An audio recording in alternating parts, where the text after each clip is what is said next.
व्यवहारिक गीता भाग 9।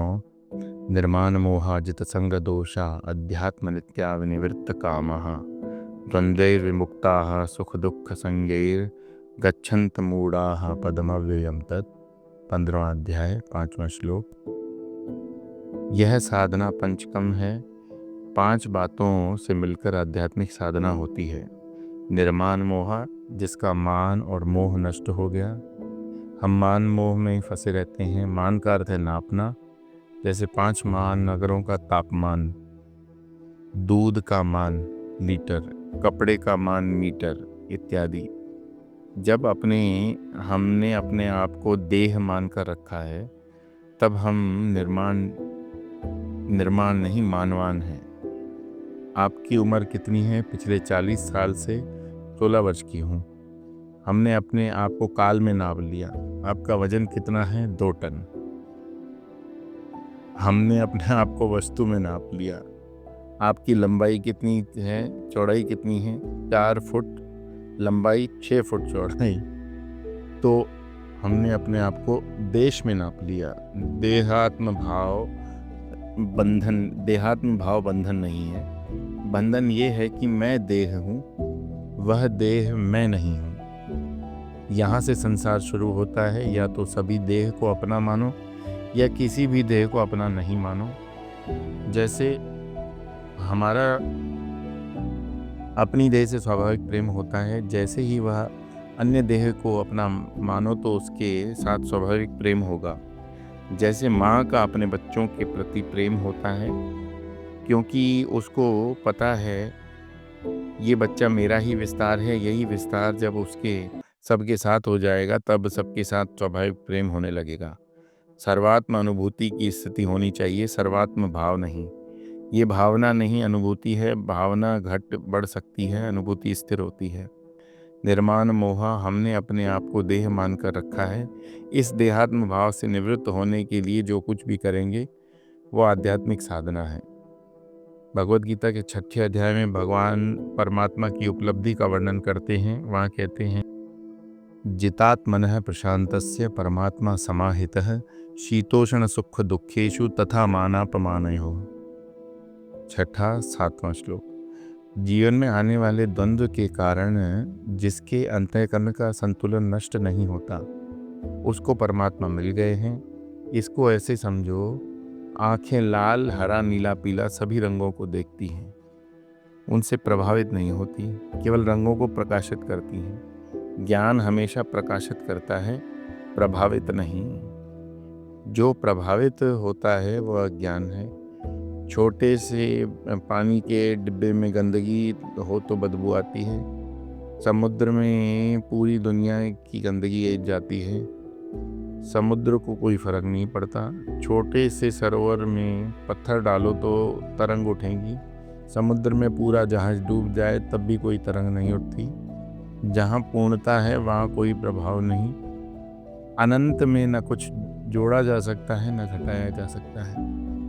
जीवन में आने वाले सुख दुख के प्रभाव से जो निर्लिप्त है, उसमें परमात्मा प्रकट हो गए। मानापमानयोः प्रशांतस्य, ये बहुत ही कठिन साधना है। मैं बड़ा, मैं छोटा, मुझे बैठने को ऊंची जगह चाहिए, मैं नीचे क्यों बैठूं। मान अपमान, केवल अपनी ही कल्पना। ये दोनों बातें हमने स्वामी अखंडानंद जी महाराज में देखी। किसी ने भी उनको क्रोधित होते कभी नहीं देखा, सदैव शांत रहते थे। एक बार हमने कहा, स्वामी जी हम आपको लेने आ जाएंगे। उन्होंने कहा, कोई आवश्यकता नहीं, मैं स्वयं आ जाऊंगा। तुम्हारे आने की से मैं बड़ा नहीं होऊंगा, तुम्हारे ना आने से मैं छोटा नहीं होऊंगा। हम तो जो हैं वो हैं। सदैव अपनी मस्ती में रहते थे।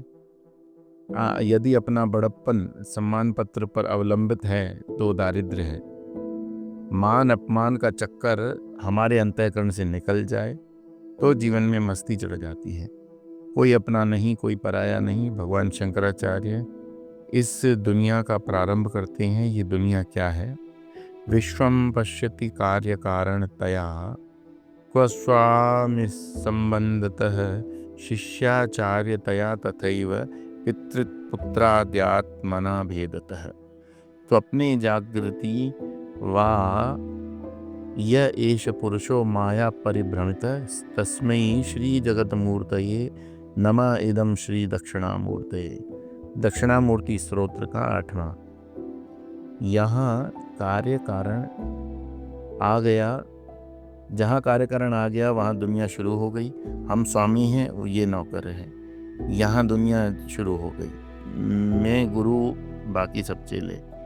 तीसरी दुनिया शुरू हो गई, मैं बाप हूँ, बाकी बेटे। संसार शुरू हो गया, यहाँ कोई अंत नहीं। जिस दिन ये बात समझ में आ जाएगी उस दिन मान अपमान छोटे बड़े के चक्कर में अपने आप समाप्त हो जाएंगे। गहरी नींद में कोई कुछ नहीं होता, गहरी नींद में जो होता है वही सत्य है। जागृत और स्वप्न में जो है वो मिथ्या है। जो हमने अभाव में प्रतीत होता उसको मिथ्या कहते हैं।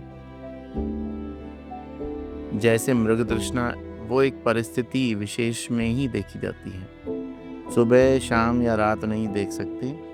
दोपहर के समय जब सूर्य की किरणें गर्म जमीन पर पड़ती हैं तब गर्मी के कारण सूर्य की किरणें टेढ़ापन आ जाता है, जिसके कारण पानी की भ्रांति होती है। पानी जहाँ अपने अभाव में स्थित है उसको कहते हैं मृग तृष्णा।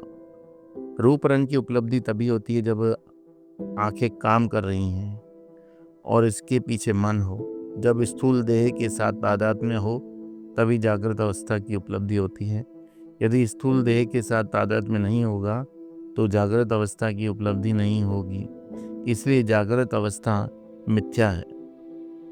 जब मैं विकारों के साथ तादात्म्य हुआ, जब मन के विकारों के साथ तादात्म्य हुआ तो स्वप्न की अनुभूति होती है। यदि मन के विकारों के साथ तादात्म्य नहीं हुआ तो स्वप्न अवस्था की अनुभूति नहीं होगी। तब जागृत स्वप्न का अभाव होता है, तब सुषुप्ति अवस्था को अनुभूति होती है। लेकिन एक ऐसी वस्तु है जिसकी उपलब्धि किसी परिस्थिति विशेष की आवश्यकता नहीं होती, वो अपना स्वरूप। इसलिए न तो हमको अपने जन्म का अनुभव होता है, न बढ़ने का, न अपनी मृत्यु का। यही सत्य है, बाकी सब मिथ्या। जित संग दोषः, संग दोष ये जीवन का बहुत बड़ा दोष है। भागवत महापुराण में अजामिल की कहानी आती है। अजामिल ज्ञानी थे, विद्वान सत्पुरुष थे, लेकिन गलत संगत के कारण उनका ऐसा अधःपतन हुआ जिसकी सीमा ही नहीं रहती। इसलिए अपने आप को ऐसे स्थान से, ऐसे व्यक्तियों से बचाएं जिनकी संगति से हमें अपनी साधना में से पदच्युत होने का भय हो। इसके लिए हमको क्या करना है? पहली बात, किसी का भी मूल्यांकन नहीं करना। जैसे लोग 10 बजे तक सोते रहते हैं, हम सुबह 5 बजे उठकर जप करते हैं। लोग रोज मांस मच्छी खाते हैं, हम तो सप्ताह में एक बार मांस मच्छी खाते हैं। देखो संतो, संग दोष का तात्पर्य ये, हम अन्य के बारे में चिंतन करना बंद कर दें। कोई कैसा भी हो, हमको इससे कोई फर्क नहीं पड़ता। एक बार किसी ने पूछा, स्वामी जी हमको अंकुरित चना खाते हैं, क्या उसमें जीवन नहीं? हमने कहा बिल्कुल है। वे बोले हम अंकुरित चना खा सकते हैं तो मांस मछली क्यों नहीं खा सकते? हमने कहा जरूर खाओ। हमने आपको कब मना किया? बोले लोग ऐसा मानते हैं। हमने कहा लोग तो ये भी कहते हैं कि आप बेवकूफ़ हो, तो आप मानते हो क्या? लोग क्या कहते हैं, क्या कहते हैं, इससे हमको कोई मतलब नहीं होना चाहिए। हमने दुनिया का ठेका लेकर नहीं रखा। लोग क्या खाते हैं, क्या करते हैं, इसके बारे में हमको चिंतन करने का कोई आवश्यकता नहीं। जब तक कोई हमारी उंगली को तोड़कर गाजर की तरह खाना शुरू न कर दे, जब तक दुनिया को लेकर टीका टिप्पणी करते हैं, तो इसका अर्थ है कि हमने उसको महत्व कर दिया, हम उसमें फंस गए और संग दोष आ गया। संग दोष से बचने की दूसरी साधना है, कभी भी वहाँ मत जाओ जहाँ अपनी आवश्यकता ना हो। उदाहरण के लिए, जब दक्ष प्रजापति के घर यज्ञ चल रहा था तो सती माता ने भोले बाबा को वहाँ आने की आज्ञा मांगी। शिव जी ने कहा देखो, जहाँ बुलाया न जाए वहाँ नहीं जाना चाहिए। सती माता ने कहा माता पिता के घर में आमंत्रण की क्या आवश्यकता है? वे नहीं मानी, पहुंच गई पिता के घर। फिर वहां जाकर देखा कि पिताजी ने उनको पूछा तक नहीं। वहाँ बोले, बाबा का अपमान हो रहा है, तो सहन नहीं कर सकी, यज्ञ की अग्नि में जलकर भस्म हो गई। अपना सत्यानाश कर लिया। इसका अर्थ क्या निकला? हमको अत्यंत सावधानी से जीना है। हम कहीं भोगों में फंस तो नहीं रहे, व्यर्थ की बातों में फंस तो नहीं रहे, आलस्य में फंस तो नहीं रहे। इसका अत्यंत सावधानी से जीने से हम संग दोष से जीत सकते हैं। अध्यात्म नित्या का अर्थ है परमात्मा स्वरूप में नित्य स्थित हैं। आध्यात्मिक जीवन एक सुबह घंटा, एक शाम को 1 घंटा नहीं होता। ऐसा नहीं कि सुबह शाम 1 घंटा भगवान का सर खाया और फिर शिकायत कर रहे हैं हमने इतनी भगवान की भक्ति करी लेकिन कुछ नहीं हुआ, कि किसी को कुछ नहीं हुआ। भगवान को जब तक कुछ होने की अपेक्षा है तब तक प्रेम प्रकट नहीं होता। जहाँ प्रेम होता है वहाँ अपेक्षा नहीं होती। निरपेक्ष प्रेम को ही परमात्मा कहते हैं। जरा विचार करके देखो, हमको इस दुनिया में जो कुछ मिला है, क्या हम इसके योग्य हैं? हमको जो कुछ भी मिलता है हम उसके अधिकारी नहीं। ये तो भगवान का अनुग्रह है। जब हृदय में ये निरपेक्षता प्रकट हो जाती है तब हमने अध्यात्म नित्या को समझा। अन्यथा जीवन भर माला घुमाते रहो, इससे कुछ नहीं होगा। अध्यात्म नित्या का अर्थ है अपने जीवन में टाइम पास के सिद्धांत को लागू करो। जो कुछ भी कर रहे हैं टाइम पास के लिए कर रहे हैं, घूमने जा रहे हैं टाइम पास के लिए, बच्चों से खेल रहे हैं टाइम पास, भगवान का नाम ले रहे हैं तो भी टाइम पास।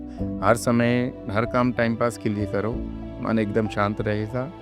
यदि आप मन में संकल्प करो कि कल मुझे ओम नमः शिवाय का 1000 जप पूरे करने, तो माला पूरी करने से परेशान होते रहोगे। इसके स्थान पर जब टाइम पास के लिए करो।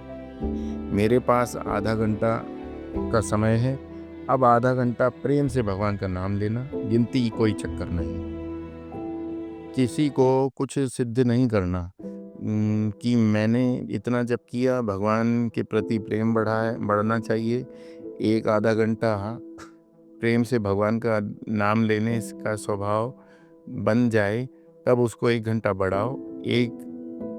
अब 1 घंटा भगवान का नाम लेकर टाइम पास करना, फिर देखो भगवान के नाम की कैसी मस्ती चढ़ जाएगी। बीच में कोई विघ्न ना आ गया तो कोई बात नहीं, जब समय पर फिर से समय मिले फिर बैठ जाओ। इन सबका प्रभाव अंतःकरण को शांत करने में होगा। जिसका अंतःकरण शांत होता है उसके मन में ही परमात्मा का वास होता है। भगवान श्री कृष्ण का एक नाम वसुदेव भी है। वसुदेव का अर्थ वसुदेव के पुत्र। वसुदेव का अर्थ शांत अंतःकरण, जिसमें शांति और शांति परिपूर्ण है। शांत अंतःकरण में जो प्रकट होता है वह वासुदेव, वह कृष्ण कन्हैया जो प्रसन्नता के रूप में प्रकट होता है। भगवान ने पूरी भगवत गीता प्रसन्नता पूर्वक बताई। रोते हुए अर्जुन ने कहा, जुगलबंदी नहीं की। जब हमारे माध्यम से आनंद प्रकट होता है तब भगवान प्रकट होते हैं।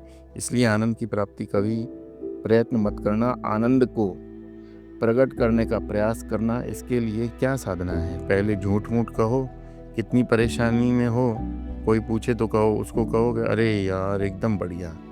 रोते हुए नहीं, प्रसन्नतापूर्वक कहना, अन्यथा उसका प्रभाव नहीं पड़ेगा। सदैव शांत और प्रसन्न रहें, तब परमात्मा आपके माध्यम से प्रकट होंगे।